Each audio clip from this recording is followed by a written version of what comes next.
ഇന്നത്തെ ഈ അധ്യായം കണ്ടുകൊണ്ടിരിക്കുന്ന ഭൂരിഭാഗം ആളുകൾക്കും ജീവിതത്തിൽ നിങ്ങൾക്ക് ഉടനടി നടന്നു കിട്ടേണ്ട ചില ആഗ്രഹങ്ങളുണ്ടാകും. എന്നാൽ നിങ്ങൾക്ക് ആ കാര്യങ്ങൾ നേടിയെടുക്കുവാൻ പല വിധത്തിലുള്ള തടസ്സങ്ങളും ഇപ്പോൾ നേരിടുന്നുണ്ടാവും. എന്നാൽ നിങ്ങളുടെ ആഗ്രഹം എഴുതിയിട്ട് സമാധാനത്തോടെ നിങ്ങൾ കിടന്നുറങ്ങി എഴുന്നേൽക്കുമ്പോൾ നിങ്ങളുടെ ആഗ്രഹം നടന്നു കിട്ടുന്ന തരത്തിലുള്ള ഒരു കർമ്മത്തെ പറ്റിയാണ് ഇന്നത്തെ അധ്യായത്തിലൂടെ പറയുവാൻ പോകുന്നത്. അതായത് ഓരോ മനുഷ്യൻ്റെ ജീവിതത്തിലും പലതരത്തിലുള്ള ആവശ്യങ്ങളും പലതരത്തിലുള്ള ആഗ്രഹങ്ങളുമായിരിക്കും ഉള്ളത്. ചില വ്യക്തികൾക്ക് ഉടനടി വിവാഹം നടക്കണമെന്നാകാം. മറ്റു ചില വ്യക്തികൾക്ക് ഒരു നല്ല ജോലി സ്വന്തമാക്കണമെന്നാകാം. ഇനി മറ്റു ചിലർക്കാകട്ടെ ജീവിതത്തിൽ പല വിധത്തിലുള്ള പുരോഗതിയും സാമ്പത്തിക ഉന്നമനവും വേണമെന്നതുമാകാം.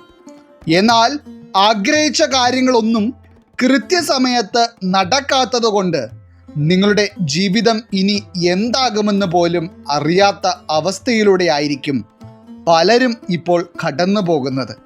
നേരെ മറിച്ച് നിങ്ങൾക്ക് ചില കാര്യങ്ങൾ നിങ്ങളുടെ ആഗ്രഹം പോലെ നടന്നു കിട്ടുകയാണെങ്കിൽ അത് വളരെ വലിയ മാറ്റങ്ങളായിരിക്കും നിങ്ങളുടെ ജീവിതത്തിൽ സൃഷ്ടിക്കുന്നത്. അത്തരത്തിൽ നിങ്ങൾക്ക് ഉടനടി നടന്നു കിട്ടേണ്ട എന്തെങ്കിലും കാര്യങ്ങളുണ്ടെങ്കിൽ അത് സ്വന്തമാക്കുവാൻ നിങ്ങൾക്ക് നിഷ്പ്രയാസം കിടന്നുറങ്ങുന്നതിന് മുൻപ് ചെയ്യാവുന്ന ഒരു വിദ്യയെ പറ്റിയാണ് ഇന്നത്തെ അധ്യായത്തിലൂടെ നാം വിശദമായി പരാമർശിക്കുന്നത്. എല്ലാവർക്കും ഇന്നത്തെ അധ്യായത്തിലേക്ക് സ്വാഗതം. അപ്പോൾ ആഗ്രഹങ്ങളുള്ള ഒരു വ്യക്തികളും തന്നെ ആ ആഗ്രഹം നേടിയെടുക്കുവാൻ പരിശ്രമിക്കാതിരിക്കുന്നില്ല. എന്നാൽ ചില വ്യക്തികൾക്ക് അവരുടെ കർമ്മദോഷം കൊണ്ടോ അവരുടെ ജീവിതത്തിൽ നിലനിൽക്കുന്ന ചില നെഗറ്റീവായിട്ടുള്ള കാര്യങ്ങൾ കൊണ്ടോ പലപ്പോഴും എത്രയൊക്കെ ശ്രമിച്ചാലും ചില കാര്യങ്ങൾ നേടിയെടുക്കുവാൻ അത്രയേറെ തടസ്സങ്ങളായിരിക്കും അനുഭവിക്കേണ്ടി വരുന്നത്. എന്നാൽ ഈ ഒരു കർമ്മം ചെയ്തിട്ട് നിങ്ങൾ സമാധാനത്തോടെ കിടന്നുറങ്ങി എഴുന്നേൽക്കുമ്പോഴേക്കും നിങ്ങൾക്ക് അതിൻ്റെ ഫലം കാണുവാൻ കഴിയുമെന്നുള്ളത് അച്ചിട്ടാണ്. എന്നാൽ ഇതിൽ എല്ലാവരും പ്രത്യേകം ശ്രദ്ധിക്കേണ്ട ഒരു കാര്യം, നിങ്ങളുടെ പൂർണ്ണ വിശ്വാസത്തിന് ഇവിടെ വളരെയേറെ പ്രാധാന്യമുണ്ട്. അതായത് നിങ്ങൾ ഈ ഒരു കാര്യം ചെയ്യുമ്പോൾ നിങ്ങൾക്ക് അത് നടന്നു കിട്ടണമെന്ന് നിങ്ങൾ വിശ്വസിച്ചിട്ടുണ്ടെങ്കിൽ മാത്രം മതി. തീർച്ചയായും പ്രപഞ്ചശക്തി അനുഗ്രഹിച്ച് നിങ്ങളിലേക്ക് ആ കാര്യം വന്നു ചേരുക തന്നെ ചെയ്യും. ഒരു ഉദാഹരണമായി പറയുകയാണെങ്കിൽ, നിങ്ങൾ ഒരു ലോട്ടറി എടുത്തു വച്ചിരിക്കുകയാണ് എന്നിരിക്കട്ടെ. അതിൻ്റെ നറുക്കെടുപ്പ് നാളെ കഴിഞ്ഞാണ്.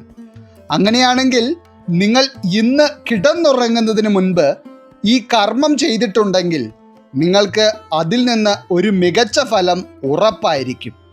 അത്തരത്തിൽ ജീവിതത്തിൽ ഉടനടി നടക്കേണ്ട എന്ത് കാര്യമാണെങ്കിലും നിങ്ങൾക്ക് ഇത്തരത്തിൽ ഈ ഒരു വിദ്യ ചെയ്യാവുന്നതാണ്. ഇനി ഈ ഒരു കർമ്മം നിങ്ങൾ ചെയ്യേണ്ടത് രാത്രി നിങ്ങൾ ഉറങ്ങാൻ കിടക്കുന്നതിന് തൊട്ട് മുൻപായാണ്. അതായത് ഈ ഒരു കാര്യം ചെയ്തു കഴിഞ്ഞാൽ അതിനുശേഷം നിങ്ങൾ മനസമാധാനത്തോടെ കിടന്നുറങ്ങിയാൽ മാത്രം മതി. മാത്രമല്ല, ഇത് ചെയ്യുവാനായി പ്രത്യേകിച്ച് ഒരു ദിവസവും നോക്കേണ്ടതില്ല. അതായത് ഒരാഴ്ചയുടെ ഏത് ദിവസം വേണമെങ്കിലും നിങ്ങൾക്ക് ഇത് ചെയ്യാവുന്നതാണ്. അതുപോലെ തന്നെ ഈ ഒരു കാര്യം സ്ത്രീ പുരുഷ ഭേദമന്യേ ആർക്ക് വേണമെങ്കിലും ചെയ്യാവുന്നതാണ്.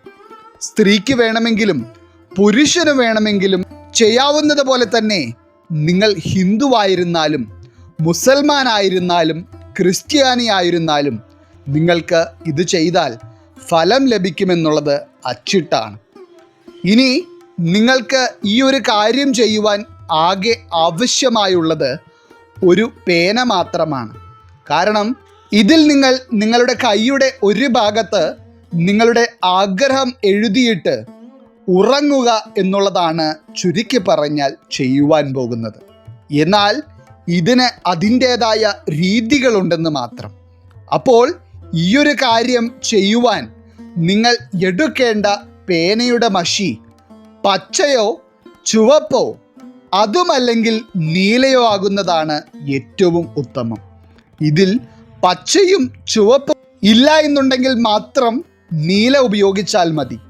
എന്നാൽ ഒരു കാരണവശാലും കറുപ്പ് മഷിയുള്ള പേന ഉപയോഗിക്കരുത്.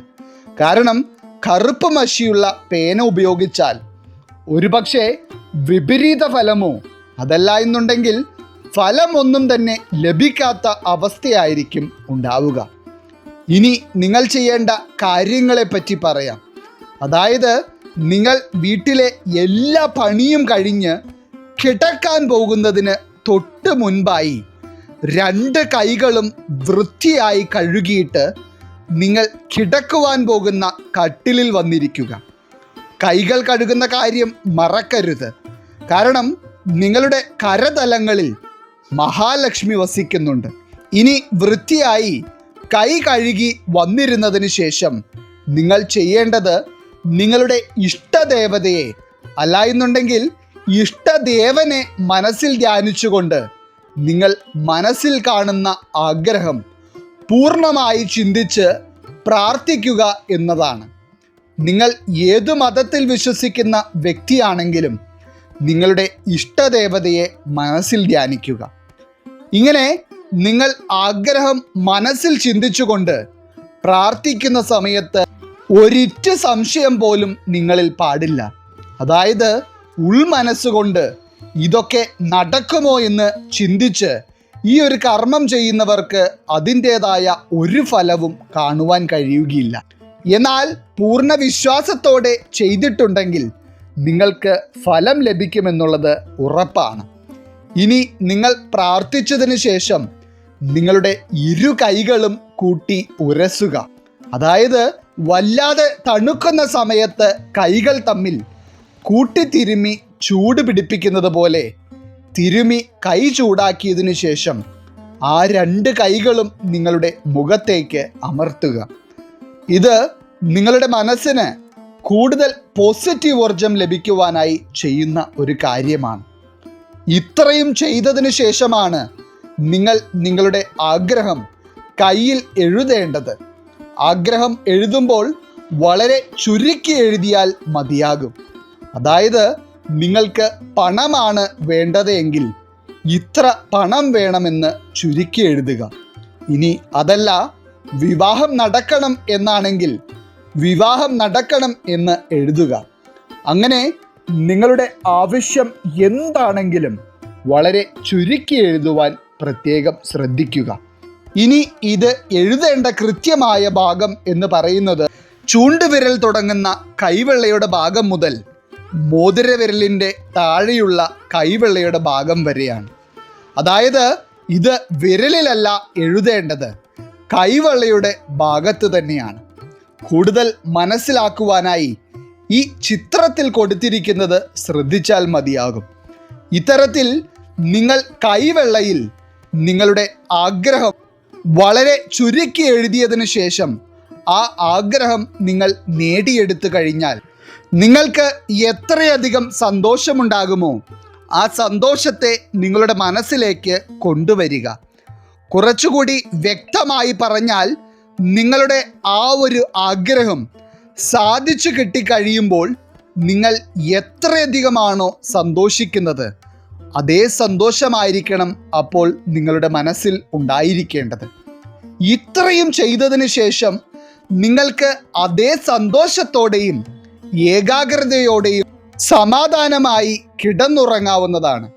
അങ്ങനെ നിങ്ങൾ കിടന്നുറങ്ങി പിറ്റേ ദിവസം എഴുന്നേൽക്കുമ്പോൾ വീണ്ടും നിങ്ങളുടെ 2 കൈകളും കൂട്ടി ഉരസിയതിനു ശേഷം കൈ ചൂടാകുമ്പോൾ 2 കൈകളും മുഖത്തേക്ക് വയ്ക്കുക. നിങ്ങൾ ആഗ്രഹിച്ച കാര്യം ഇന്ന് തന്നെ സംഭവിക്കും എന്നുള്ളത് മനസ്സിൽ ഉറപ്പിക്കുക. ശേഷം നിങ്ങൾക്ക് നിങ്ങളുടെ ആ ഒരു ദിവസത്തെ ജോലികളിലേക്ക് കടക്കാവുന്നതാണ്. ഇനി നിങ്ങൾ നിങ്ങളുടെ വളരെ കാലങ്ങളായി തടസ്സപ്പെട്ട് കിടന്നിരുന്ന ഒരിക്കലും നടക്കില്ല എന്ന് കരുതിയിരുന്ന ഏതെങ്കിലും കാര്യത്തിന് വേണ്ടിയാണ് ഈ ഒരു വിദ്യ ചെയ്യുന്നത് എങ്കിൽ തുടർച്ചയായി 48 ദിവസം നിങ്ങൾക്കിത് ചെയ്യാം. എന്നാൽ നിങ്ങളുടെ വിശ്വാസത്തിനനുസരിച്ച് ഉടനടി നിങ്ങൾക്ക് ഫലം ലഭിക്കുമെന്നുള്ളത് ഉറപ്പായതിനാൽ തന്നെ എപ്പോഴാണോ നിങ്ങൾക്ക് ഫലം ലഭിക്കുന്നത് അപ്പോൾ തന്നെ നിങ്ങൾക്ക് ഈ ഒരു കർമ്മം നിർത്താവുന്നതാണ്. പിന്നീട് തുടരേണ്ട ആവശ്യം ഒന്നും തന്നെയില്ല. അതുപോലെ തന്നെ പല ആളുകൾക്കുമുള്ള ഒരു സംശയമായിരിക്കും ഒരേ സമയം എത്ര ആഗ്രഹങ്ങൾക്ക് വേണ്ടി ചെയ്യാമെന്നുള്ളത്. നിങ്ങൾ ഈ ഒരു കർമ്മം ചെയ്യുമ്പോൾ ഒരേ ഒരു ആഗ്രഹം മാത്രം മനസ്സിൽ കണ്ടുകൊണ്ട് ചെയ്താൽ മതി. എന്നാൽ നിങ്ങളുടെ ഒരാഗ്രഹം ഉടനടി നടന്നു കിട്ടിയാൽ അതിനുശേഷം ഉടനെ തന്നെ നിങ്ങൾക്ക് അടുത്ത ഒരു ആഗ്രഹത്തിന് വേണ്ടി ഇത് ചെയ്യാവുന്നതാണ്. മാത്രമല്ല ഒരു വിധത്തിലുള്ള വ്രതശുദ്ധിയോ നൊയമ്പോ ഇതിൽ നിങ്ങൾ നോക്കേണ്ടതില്ല. എന്നാൽ നിങ്ങൾ ഇതിൽ നോക്കേണ്ട ഒരേ ഒരു കാര്യം നിങ്ങളുടെ മനസ്സ് ഏകാഗ്രതയോടെയും സന്തോഷത്തോടെയും ഇരിക്കുന്ന സമയത്ത് മാത്രം വേണം ഇത് ചെയ്യുവാൻ. അതുകൊണ്ട് തന്നെ ആർത്തവ സമയത്തൊക്കെ സ്ത്രീകൾക്ക് എന്തെങ്കിലും തരത്തിലുള്ള മാനസിക പിരിമുറുക്കങ്ങളൊക്കെ ഉണ്ടെങ്കിൽ ആ ഒരു സമയത്ത് മാത്രം ഇത് ഒഴിവാക്കാം. മാനസിക സംഘർഷങ്ങളോ മനസ്സിന് ഒരു വിധത്തിലുള്ള ദുഃഖങ്ങളോ നിങ്ങൾക്കില്ല. നിങ്ങൾ പൂർണ്ണമായി സന്തോഷവതിയാണ് എങ്കിൽ ആ ഒരു സമയത്തും നിങ്ങൾ ചെയ്യുന്നതിൽ ഒരു പ്രശ്നവുമില്ല. മാത്രമല്ല മറ്റുള്ള പൂജാവിധികളും വഴിപാടുകളും ഒന്നും തന്നെ ചെയ്യുവാൻ സമയമില്ലാത്ത സാഹചര്യങ്ങളിൽ ഉടനടി നിങ്ങൾക്ക് കാര്യസാധ്യം വേണമെങ്കിൽ ഈ ഒരു കാര്യം ചെയ്താൽ മതി. സാമ്പത്തിക ചിലവൊന്നും ഇല്ല എന്നത് മാത്രമല്ല 100% നിങ്ങളുടെ ആഗ്രഹങ്ങൾ നടന്നു കിട്ടും എന്നതും ഈ ഒരു കർമ്മത്തിൻ്റെ പ്രത്യേകതയാണ്. അപ്പോൾ നിങ്ങൾക്ക് എത്ര വലിയ ആഗ്രഹം നേടിയെടുക്കണമെങ്കിലും നിങ്ങൾ കിടന്നുറങ്ങുന്നതിന് മുൻപ് വിശ്വാസത്തോടെ ഈ ഒരു കർമ്മം ചെയ്താൽ മാത്രം മതിയാകും. ഈ ഒരു കർമ്മം ഇതിനു മുൻപ് ചെയ്തിട്ടുള്ള ആരെങ്കിലും ഇന്നത്തെ അധ്യായം കാണുന്നുണ്ടെങ്കിൽ തീർച്ചയായും നിങ്ങളുടെ അനുഭവങ്ങൾ എഴുതി അറിയിക്കുക. ഒപ്പം തന്നെ ജീവിതത്തിൽ പല ആഗ്രഹങ്ങളും നേടിയെടുക്കുവാനായി ബുദ്ധിമുട്ടിക്കൊണ്ടിരിക്കുന്ന നിങ്ങളുടെ പ്രിയപ്പെട്ടവർക്ക് ഈ ഒരു അറിവ് പകർന്നു നൽകുകയും ചെയ്യുക. ഈശ്വരൻ നിങ്ങളെല്ലാവരെയും അനുഗ്രഹിക്കട്ടെ. നിങ്ങളുടെ പ്രത്യേക പ്രാർത്ഥനാ വിഷയങ്ങൾ എന്തെങ്കിലുമൊക്കെ ഉണ്ടെങ്കിൽ നിങ്ങളുടെ പേരുകൾ സഹിതം ഒന്ന് എഴുതി അറിയിക്കുക. നാം നമ്മുടെ പ്രാർത്ഥനകളിലും പ്രത്യേക പൂജകളിലും നിങ്ങളുടെ പേരുകൾ സഹിതം ഉൾപ്പെടുത്തുന്നതായിരിക്കും. എല്ലാവർക്കും നന്ദി, നമസ്കാരം.